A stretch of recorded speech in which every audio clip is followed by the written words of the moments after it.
What's going on, guys? Welcome back to the channel, or welcome to your first time here. Before I get today's video started, I'll give a shout out to today's video sponsor, Genesis Gold Group. Link in the description box below. We'll talk more about Genesis Gold Group at the end of this video. Guys, are you prepared for extreme violence? You see how violent people are getting now, how much anger people have building up, and how easily people are to jump to anger and to use violence. It's going to get worse. The more people have to suffer, the more people have to try to make ends meet, the more stress people are under, and actually manipulation from our own government and the media to get this violence started. It's going to get extremely violent, unfortunately. We see now, during semi-good times, we see people getting into fights over nothing.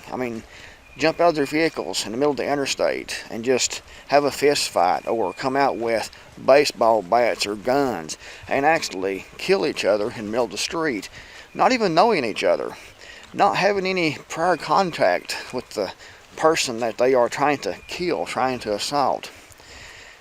Extreme violence. People are by nature violent, but it's going to get much, much worse. You see people on these videos when they have, the Black Friday sales, fighting, having a slugfest over nothing, over a video game or a toy or something that they didn't get, or didn't get there on time to get a hold of. Just extreme, crazy violence. People are so easily upset, and you see, even here on YouTube, people leaving just awful comments and get really violent. I had some guy send me an email that told me that I didn't respond to his previous email, so I could just F off. I never saw the guy's email whatsoever. It is crazy how fast people jump to violence, and how little that it takes to get that violence up to that boiling point where they actually try to attack someone. And you take that same mindset that the people has now, this violent, easily to jump to anger, quickly to jump to anger type mindset that most people has now here in the U.S. and most parts of the world, I would say, because here in the U.S., a lot of people's been spoiled. And they don't get their way, they get upset, they get violent. But you take that same anger, that same readiness to use violence against someone else, and you magnify that probably 100 times when these people can't find food to eat, when their children are hungry, when their children are starving, and they've done nothing to prepare. They've put nothing back. They haven't put anything as far as bartered goods back. They haven't put back food storage. They haven't put back anything to grow food. They haven't done anything to be self-reliant. They're completely dependent on the state. And when something happens, and I hope that it doesn't happen, but the West looking like it's going to happen, they cannot afford to buy food, or they can't find food to actually buy, like say for example in a famine, or they can't find enough to buy. If they have any money to buy anything with, or any barter items, they can't find what they need. So they're hungry. Their children are hungry. Their children are crying from the hunger pains, and they're hungry themselves. They're under stress. How violent will these people get? Extreme violence is coming, unfortunately, because the worse things get, the more violent people get, and the more anger that they put forth against others.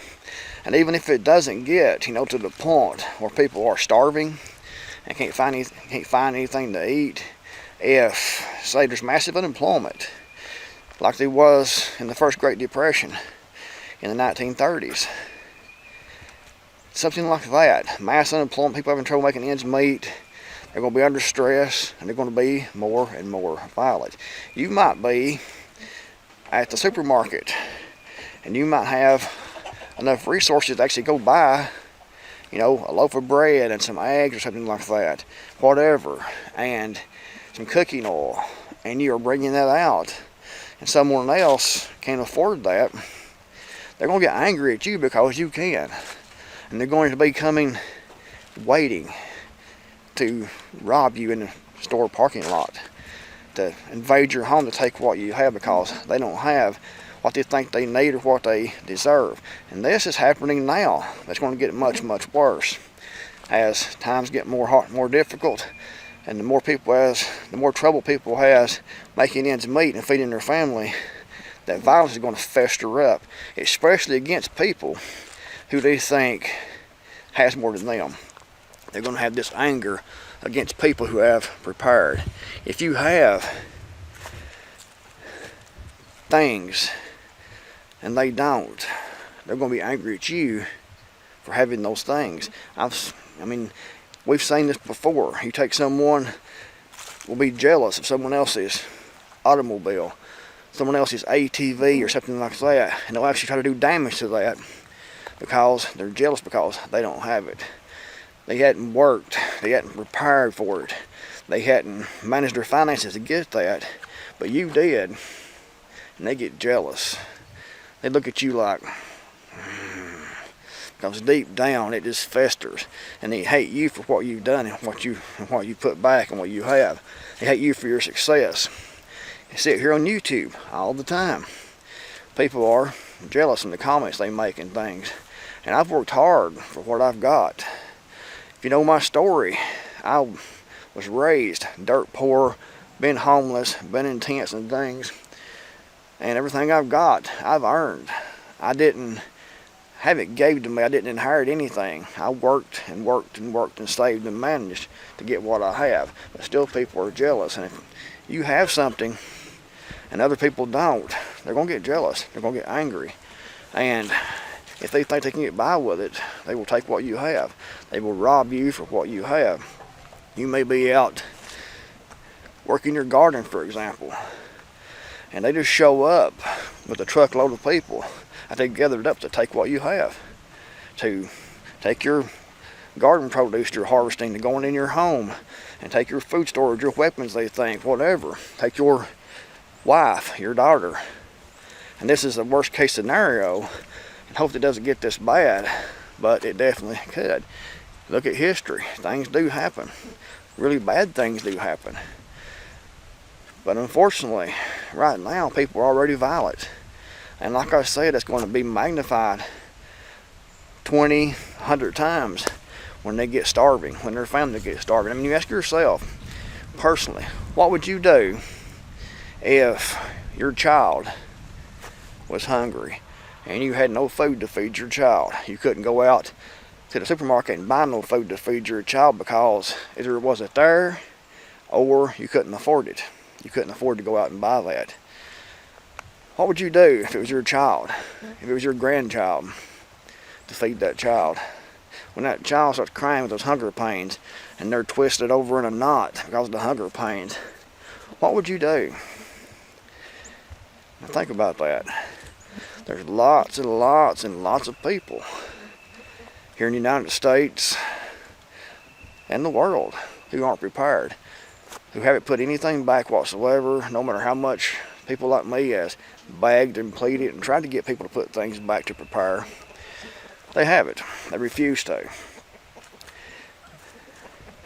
So all those people will feel the same way you just felt a minute ago, thinking about what if your child was starving? What if your child was hungry? What would you do? If it was your grandchild, if it was an elderly parent, for example, who was hungry, what would you do to feed that person you love? Pretty much anything. And that anger is going to build up in people if they think that someone else has food storage, for example, has a farm, for example, or can actually afford to go in and actually buy food, but they can't. They're going to have that anger. It's going to fester and going to build up. So be prepared for that, guys. You need to prep for sure because you don't want to be in that situation, but you also need to be ready to defend yourself. Be armed, be skilled, know how to use those firearms, have ammunition stockpiled, spare magazines, and if you can, get with your neighbors to protect your property and theirs. If you can put together a prepping group, do that. Work with your community or your neighborhood and your community to protect that community. Hopefully people can work together where you are, grow food together, but know that extreme violence is coming. I mean, you just watch some of the videos that I've watched over the last few days. People fighting in the middle of the street over nothing. I mean, get out over road rage and just beat the living crap out of each other. Get out with sticks and baseball bats and guns and crazy. Women fighting each other over some video game in at Walmart and just pulling each other's hair out and dragging them across the floor. I mean, violent screaming and cussing and for nothing. And you can imagine how violent that is going to be, how violent people is going to be if they can't afford to feed their family at some point, or they can't pay their bills, or they can't find food to eat. But you can. They think you are set. They think you're doing great. They're going to hate you, and they're going to focus a lot of the violence and animosity towards people who have prepared, unfortunately. So realize this. Know you're going to be the focus of a lot of anger. If people know you're prepared, if they know you're ready, and be ready for that violence. Be ready to face that anger and that violence with your own violence. Hopefully it never comes to that. Hopefully you aren't ever faced with having to defend yourself or take someone else's life in self-defense, but you better be prepared for it, because like I said, people are angry and more anger is coming, unfortunately. So if the video was helpful, give it a thumbs up. If you haven't subscribed, be sure to do that and turn notifications on to be notified each time I upload a new video. Thanks for watching. I'm Creekmore out here, and I'll see you guys in the next video, hopefully. As we all know, the world is facing unprecedented economic challenges, and it's becoming increasingly important to safeguard our finances against inflation and economic instability. Genesis Gold Group provides a range of services to help people do just that. One of the key services they offer is the equation and storage of precious metals such as gold and silver. These metals have long been seen as a safe haven during economic uncertainty and can provide protection against inflation and currency devaluation. Genesis Gold Group also offers educational resources to help people understand the complex world of precious metals investing. They provide detailed market analysis and investment advice and can work with clients to provide personalized investment strategies based on their individual needs and goals. Moreover, the company takes pride in offering a high level of customer service with knowledgeable representatives who can guide clients through every step of the investment process. They also offer secure storage solutions, ensuring that clients' precious metals are kept safe and secure. Genesis Gold Group is an excellent resource for anyone looking to prepare for financial challenges, whether that be hyperinflation, economic collapse, or simply a desire to diversify their investments. They're focused on education, customer service, and secure storage make them a top choice for those looking to invest in precious metals. And I highly recommend Genesis Gold Group.